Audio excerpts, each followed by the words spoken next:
আসসালামু আলাইকুম এভরিওয়ান। আশা করতেছি আপনারা সকলে ভালো আছেন। আসলে আমি মূলত কিছু বিষয় নিয়ে কথা বলতে আসলাম।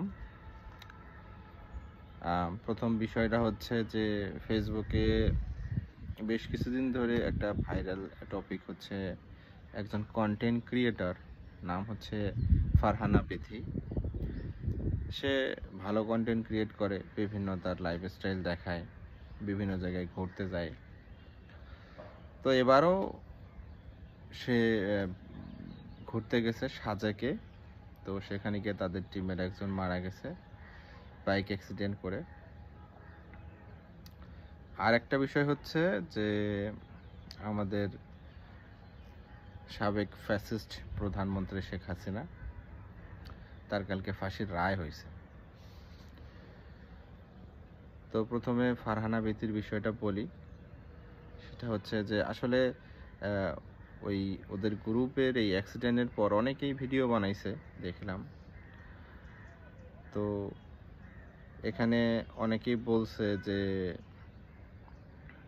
তার ইদানিং বেশ কিছুদিন আগে একটা অ্যাক্সিডেন্ট হয়েছিল, তার স্বামীর অ্যাক্সিডেন্ট হয়েছিল মেবি। তো ও নিজেও অ্যাক্সিডেন্ট করছিল। তো ওই ফারহানা বিথি নিজেও অ্যাক্সিডেন্ট করছিল। তো যাই হোক, তো যেহেতু তার এই অ্যাক্টিভিটিসগুলো হচ্ছিল, বিভিন্ন ধরনের সমস্যা হচ্ছিল, তারপরেও সে পুরো একটা গ্রুপ নিয়ে সাজেকে গেছে। যদিও বা আমি সাজেকে কখনো যাইনি, বাট শুনছি যে পাহাড়ের উপরে অনেক উঁচু নিচু রাস্তা, তাও আবার বাইক নিয়ে যাচ্ছিল তারা। আসলে বাইক, আমাদের গ্রামের ভাষায় একটা কথা আছে, এটার নাম হচ্ছে মোটর সাইকেল না, এটা হচ্ছে মরণ সাইকেল। তো এই মরণ সাইকেল নিয়ে সে গেছে সাজেকে। যাই হোক, ওই বিথির সঙ্গে গেছে জন্যই যে তার ওইখানে অ্যাক্সিডেন্ট হয়েছে বিষয়টা এমন না।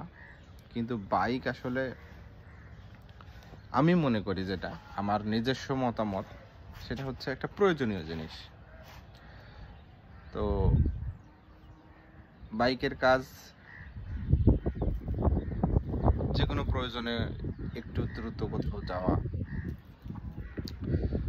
আর অনেকেই হচ্ছে কোম্পানিতে চাকরি করে, তাদের বাইকের প্রয়োজন হয়।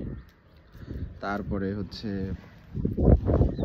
মানে দৈনন্দিন কাজে জরুরি যে কাজগুলো দরকার, মানে কোথাও যাওয়া দরকার বা কোনো কিছু করা দরকার, সেখানে হচ্ছে বাইকের প্রয়োজন।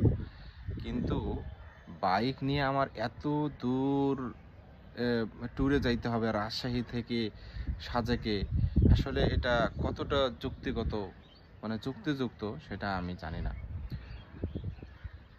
আর এখানে এখন আসলে এই বাইক ট্যুরটা ট্রেন্ডিং হয়ে গেছে, এবং কত যে মানুষ এই অ্যাক্সিডেন্ট করে মারা যাচ্ছে তার কোনো হিসাব নাই। তো আমি আমি যেটা মনে করি, আসলে বাইক চালানোটা বড় কথা না, সাবধানে চালানোটা এটা হচ্ছে বড় কথা। আর এত দূর একটা বাইক নিয়ে ট্যুর দেওয়াটা ঠিক না। আর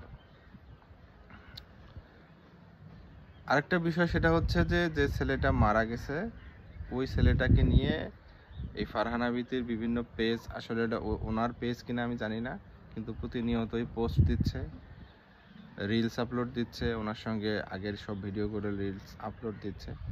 তো আসলে যে মানুষটা মারা গেছে তাকে নিয়ে এরকম করাটা ঠিক না, সে তো চলে গেছে। আর তাকে নিয়ে রিলস আপলোড দেওয়া, ফটো আপলোড দেওয়া, মানুষ তো আসলে অনেক অনেক কিছুই বোঝে, তাই না? সেটা আর আমি বুঝাই বললাম না। মৃত্যুর পরেও একটা মানুষকে নিয়ে এরকম করা ঠিক না। আরেকটা বিষয় যেটা বলতেছিলাম, সেটা হচ্ছে যে আমাদের সাবেক ফ্যাসিস্ট প্রধানমন্ত্রী শেখ হাসিনাকে নিয়ে কিছু বলবো। সেটা হচ্ছে যে তার ফাঁসির রায় হয়েছে। আসলে আমি রাজনৈতিক কোনো বিশ্লেষক নই বা অন্য কোনো কিছুই নই, আমি খুবই সাধারণ একজন মানুষ। আমি একটা জিনিস বলতে চাই যে এই পৃথিবীতে অনেক বড় বড় কিন্তু স্বৈরাচার ছিল, নমরুদ, ফ্রাউনের মতো, তারাও কিন্তু মানুষ ছিল। তো আল্লাহ তাআলা তাদেরকেও ধ্বংস করে দিয়েছেন।